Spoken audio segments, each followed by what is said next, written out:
Les grandes civilisations du passé ont posé les fondations de notre monde moderne. Nul n'ignore que les Égyptiens, les Grecs et les Romains étaient de remarquables ingénieurs et de brillants inventeurs. Mais la plupart des livres d'histoire passent sous silence toute une période au cours de laquelle un certain nombre de grands esprits ont véritablement révolutionné le domaine de la connaissance scientifique et technique. Une période considérée comme l'âge d'or du progrès technologique en Orient.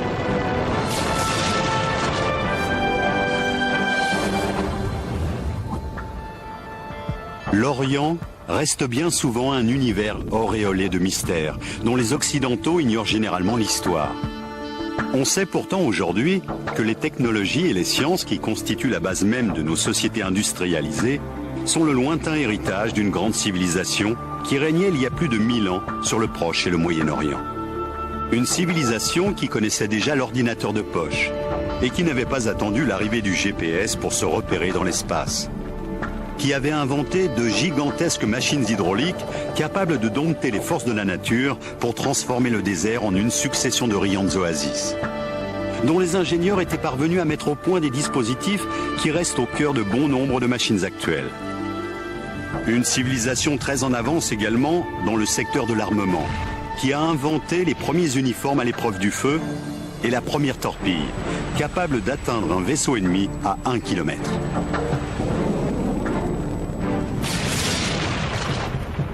L'effondrement de l'Empire romain marque un grand tournant pour la civilisation occidentale. Tandis que l'Europe s'enfonce dans une longue éclipse, oubliant une bonne partie de l'acquis des grandes civilisations de l'Antiquité, le monde oriental, lui, s'épanouit. Comblant le vide laissé par la disparition des grandes civilisations antiques, les mathématiques, la médecine, la littérature et la physique connaissent au Moyen-Orient un essor remarquable. L'évolution qu'a connue la société pendant les 500 ans, qui du 8e au 13e siècle constitue l'âge d'or de la culture islamique, nous oblige aujourd'hui à revoir l'idée que nous nous faisons de l'histoire ancienne. Un grand nombre de savants, d'ingénieurs et d'artisans de l'époque étaient au sommet de leur art. C'était une époque de grande créativité. Tandis que l'islam, parti de la péninsule arabique, se propage en Inde, en Afrique du Nord et jusqu'en Espagne, les hommes de science musulmans accumulent une somme de connaissances telles que l'humanité n'en a jamais connue. Pendant 5 siècles, le monde musulman va être le centre du savoir et de la culture. L'Europe n'aurait jamais pu avoir le développement qu'elle a connu par la suite sans l'apport de cette culture. Pendant toute cette période qui a duré de l'an 700 environ à l'an 1600, voire au-delà, il y a une sorte de soif de connaissance permanente. Dès la fin du 8e siècle, apparaît une école qui restera longtemps à l'avant-garde du progrès technique et scientifique. Connue sous le nom de Maison de la Sagesse, c'est un peu l'équivalent de la Sorbonne ou de Polytechnique. Elle attire des intellectuels venus de l'ensemble du monde musulman. L'une de ses activités principales est le déchiffrage des ouvrages anciens qui contiennent les plans de machines en usage 1000 ans plus tôt. Les premiers savants arabes ont repris des textes hellénistiques et romains et les ont traduits, tout en développant les principes qui y étaient exposés. On trouve ainsi dans les manuscrits de cette époque un certain nombre d'indices qui donnent à penser que les ingénieurs du monde musulman, comme leurs prédécesseurs, s'intéressaient aux automates, l'équivalent de nos robots actuels.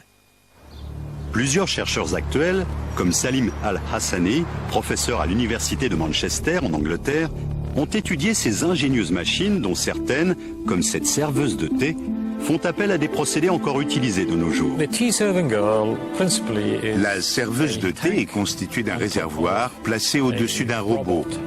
Ce réservoir est percé d'un trou par lequel l'eau ou le thé peut s'écouler.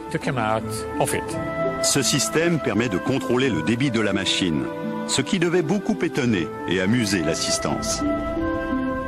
Le réservoir est rempli d'eau ou de thé qui tombe ensuite goutte à goutte dans un récipient à un rythme constant. Lorsque le liquide atteint un certain niveau, au bout de 7 minutes et demie exactement, il s'écoule dans le verre que la serveuse tient à la main. Le poids du verre plein déclenche un mécanisme qui fait descendre la figurine. Une porte s'ouvre et la serveuse propose le verre à l'invité ébahi. Au vu des textes anciens et des données archéologiques dont nous disposons, les savants de l'âge d'or de la culture musulmane auraient inventé rien moins que le premier ordinateur de l'histoire de l'humanité. On a ainsi retrouvé dans un manuscrit du Xe siècle, attribué à un astronome du nom d'Al-Biruni, le croquis d'un calendrier à engrenages. La machine d'Al-Biruni permettait, grâce à un système très élaboré, de suivre les mouvements des astres du système solaire. Composé de 8 roues dentées en bronze, ce mécanisme est en soi une véritable prouesse technologique. Tous les cadrans étaient réglés sur la bonne position astrologique avant la mise en service de la machine. Chaque jour, on avançait l'aiguille principale d'un cran, ce qui mettait en action l'ensemble des engrenages, modifiant successivement les indications relatives au Soleil, à la Lune et aux phases de la Lune. Les roues dentées étaient réalisées avec une telle précision que la machine permettait d'indiquer très exactement les jours, les mois et les années. Un livre, écrit au XVIe siècle par un homme de science de l'époque, Taqi al-Din, décrit une mystérieuse machine qui serait, selon les spécialistes, un système hydraulique d'un type particulièrement ingénieux et élaboré. Actionnée par la force de l'eau, cette pompe monobloc à 6 cylindres semble sortir tout droit des bureaux d'études du XXe siècle et n'a rien à envier à une machine moderne. Un modèle réduit de cet engin a été réalisé à Dubaï. Cette maquette représente la pompe à 6 cylindres de Taqi al-Din. Il s'agit d'une machine hydraulique, actionnée par une grande roue. Cette roue est reliée à un axe, qui est en fait un arbre à cames, muni de 6 cames différentes. Chaque pièce de bois est lestée à son extrémité par une sphère. Chaque came actionne à son tour un levier constitué d'un bras fixé en son centre et aboutissant à un piston vertical. Une masse de plomb est fixée à l'extrémité supérieure de chaque piston, qui est équipé en bas, dans le cylindre, d'une valve à clapet. La roue tourne et chaque bras de levier est actionné successivement par les cames. L'eau est remontée à la surface par le piston à valve. Lorsque le levier est libéré, le poids vient appuyer sur le piston et l'eau est évacuée vers le système de distribution. La machine de Taqi al-Din est le fruit d'une évolution remarquable qui part d'une invention des frères Banu Moussa au début du IXe siècle et passe par les améliorations apportées un peu plus tard par le grand ingénieur Al-Jazari. Mais la civilisation musulmane du Moyen-Âge n'a pas seulement produit des mécanismes ingénieux et des instruments sophistiqués. Les savants et les inventeurs de l'époque ont également créé des machines automatiques géantes, destinées à assurer la survie de millions de personnes. Des machines basées sur des technologies qui ne referont surface que 500 ans plus tard.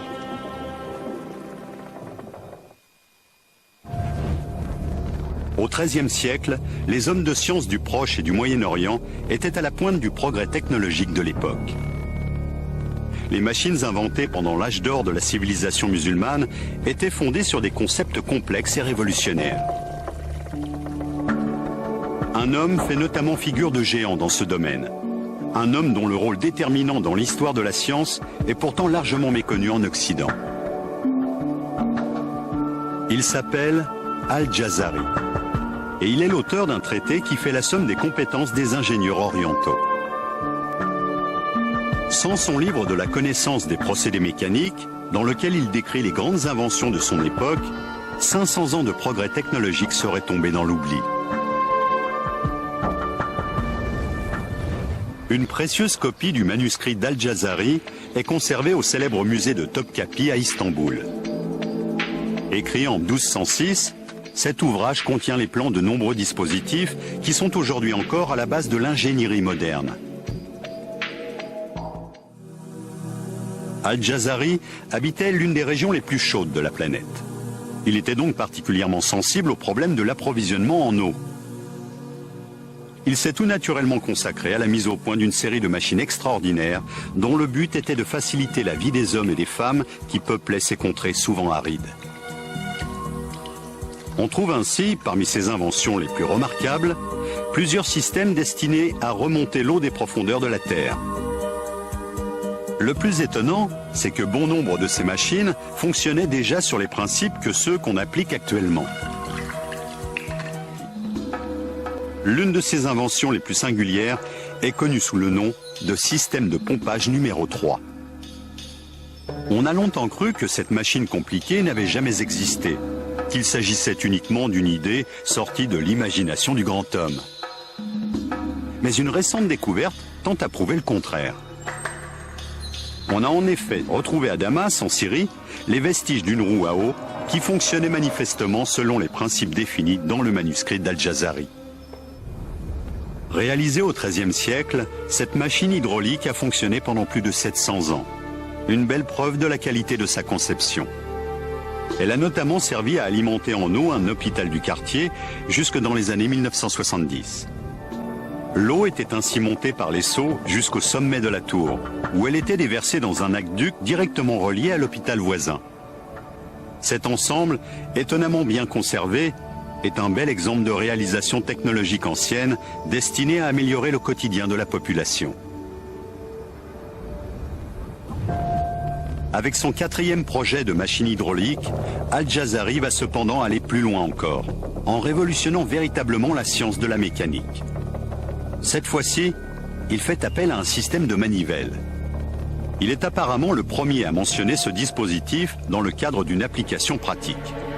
La plupart des ingénieurs du XXIe siècle vous diront que la manivelle est sans conteste la plus importante invention de la mécanique après la roue.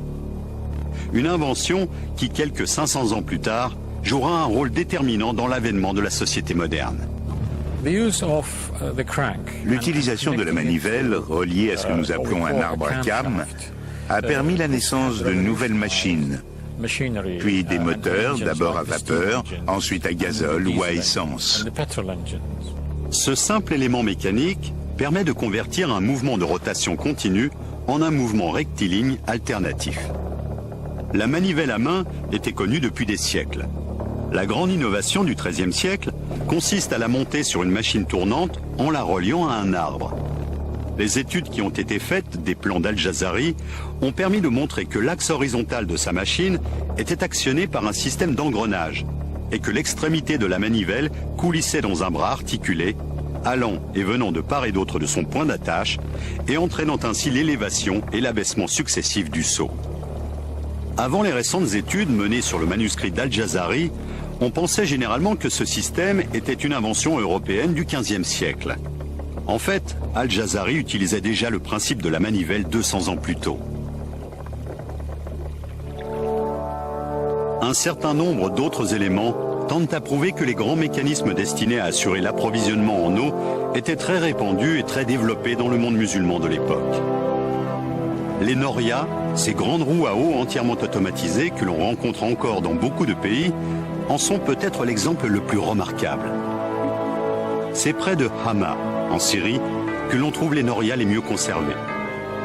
Décrite dès le 1er siècle avant notre ère par l'architecte romain Vitruve, la noria est un gigantesque élévateur d'eau. Ce qui est merveilleux avec la noria, c'est qu'elle marche toute seule. Tout est automatique. Elle travaille pour vous grâce aux forces de la nature.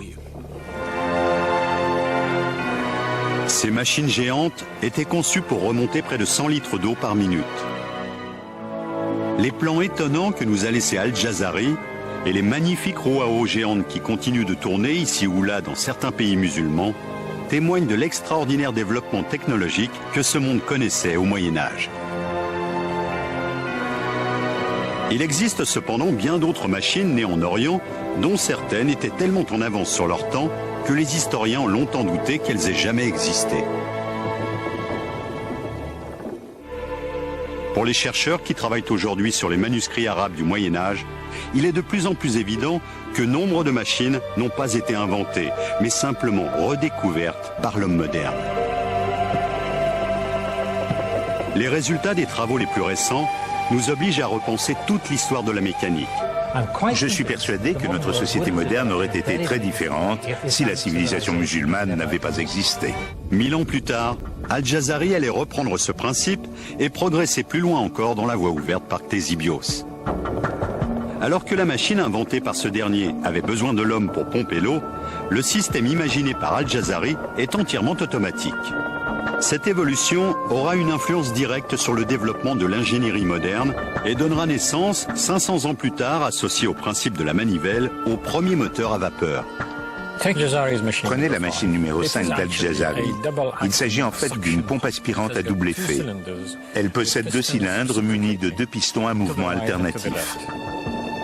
La pompe est actionnée par une roue à eau, qui entraîne, par un système d'engrenage, un bras oscillant auquel sont reliés les 2 pistons.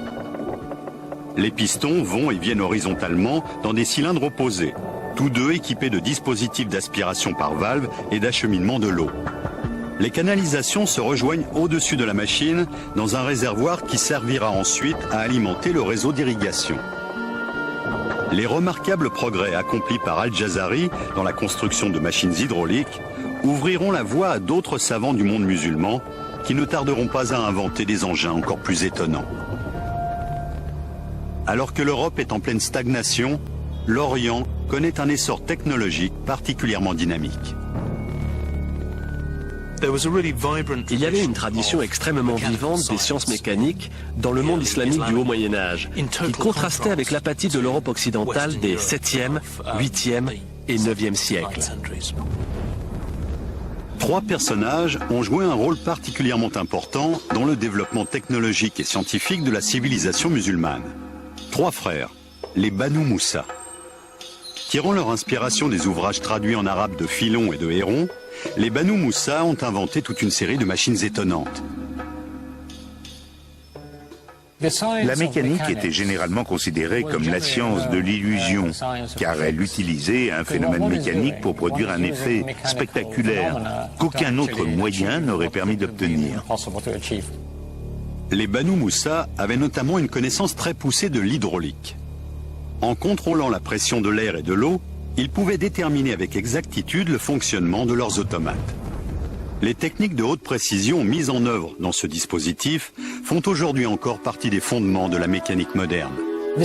Cette machine à débit intermittent est un bon exemple. Elle a pour fonction de servir à boire à son utilisateur.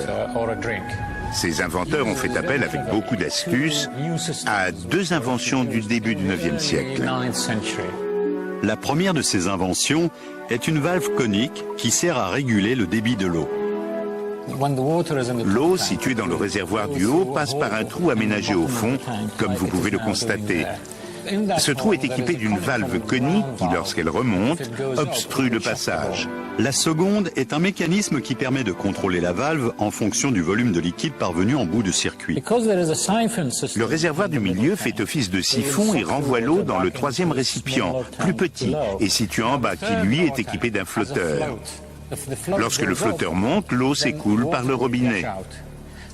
Mais en montant, il repousse vers le haut la valve conique à laquelle il est relié, ce qui empêche l'eau de s'écouler du premier réservoir vers le 2e.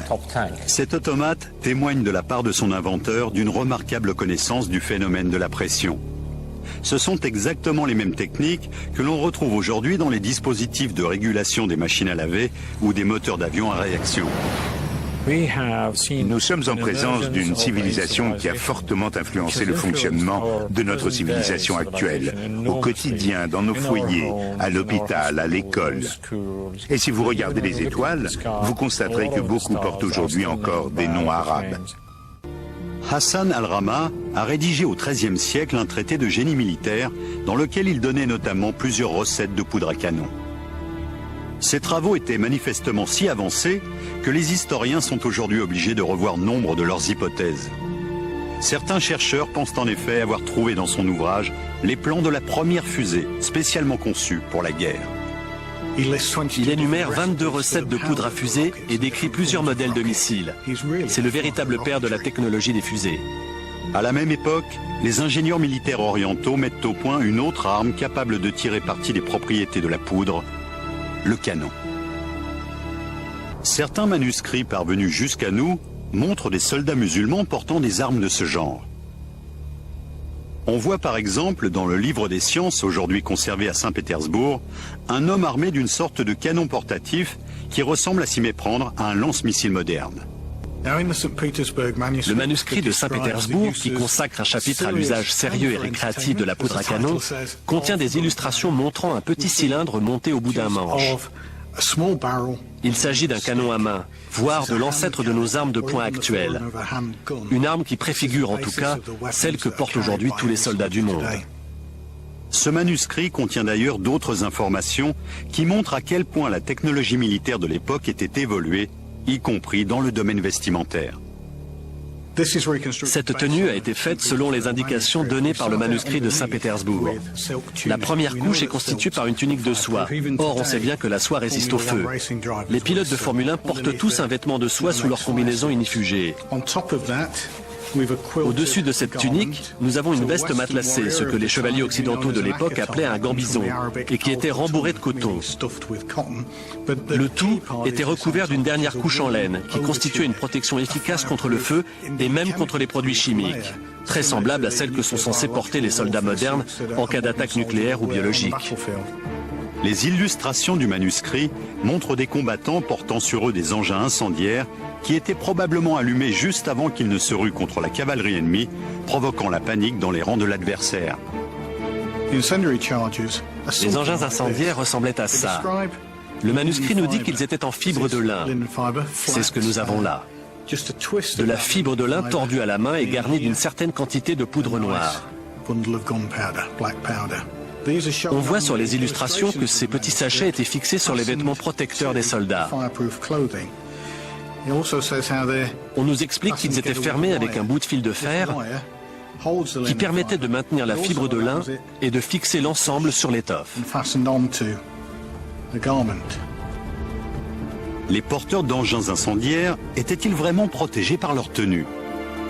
Nous avons fait le test.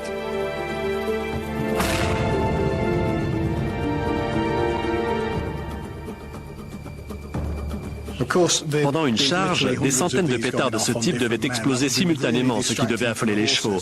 Ce qui m'intéresse surtout, c'est de constater que l'étoffe ne porte aucune trace de brûlure. La chaleur a à peine traversé. Manifestement, ces vêtements étaient vraiment à l'épreuve du feu.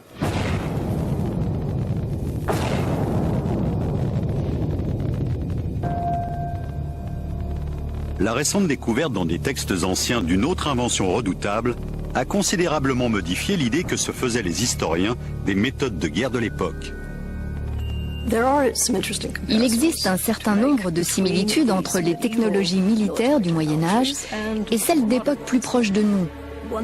Je pense en particulier à un engin qui ressemble fort à une torpille. Ce curieux objet, qualifié d'œuf mobile qui s'enflamme par les auteurs de l'époque, serait en effet la première torpille de l'histoire de l'humanité. C'est une arme destinée à couler les navires.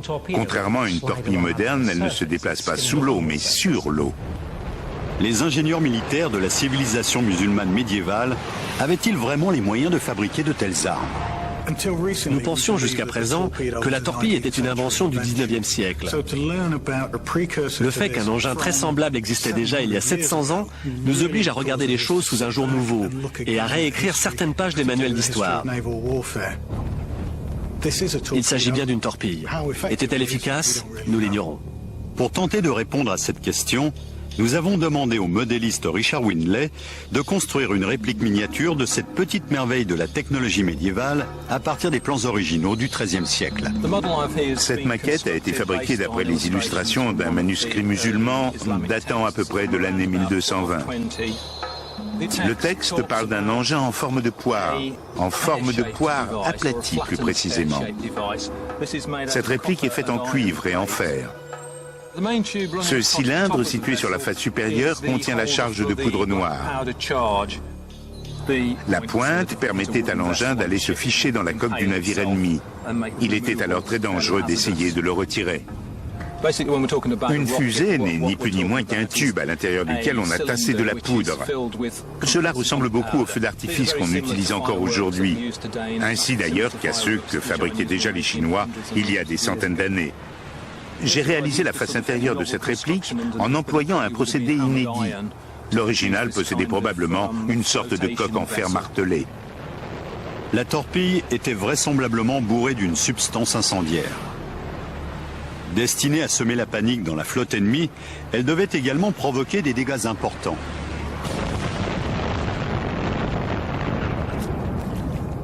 Mais quelle était la puissance exacte de cet étrange missile ? On suppose qu'en prenant de la vitesse, l'engin devait se mettre à planer au-dessus de l'eau. Il devait prendre progressivement de la hauteur. Les deux longues tiges, situées sur les côtés, servent à stabiliser l'engin. Elles font office de gouvernail. Le dispositif de mise à feu est une simple mèche de coton qui a été mouillée, imprégnée de poudre, puis soigneusement séchée. Elle se consume à la vitesse d'environ 2 cm par seconde.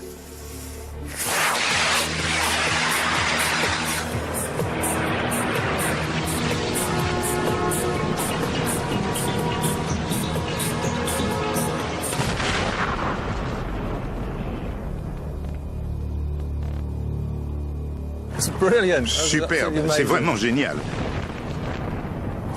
Ces gens-là étaient parfaitement capables de fabriquer des armes redoutables. Il est donc faux de croire qu'après la chute de l'Empire romain, l'humanité s'est enfoncée dans une période d'obscurantisme et a oublié toutes les grandes découvertes qui avaient été faites pendant l'Antiquité.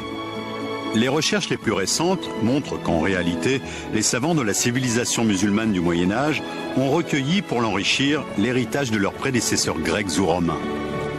Dans leur façon de penser et de concevoir de nouvelles technologies, je crois qu'ils étaient plus originaux que les Romains, et peut-être même que les Grecs. Les textes de la civilisation arabo-musulmane du Moyen-Âge livrent peu à peu leurs secrets aux chercheurs. Ils révèlent l'existence de machines extrêmement élaborées à une époque que l'on croyait rétrograde. Manifestement, il va falloir réviser la liste des grands précurseurs de la civilisation moderne. En effet, les travaux les plus récents des chercheurs remettent en cause la vision que nous avions de l'histoire ancienne. Il faut se rendre à l'évidence, l'homme moderne n'a pas inventé la société mécanisée. Il l'a simplement redécouverte.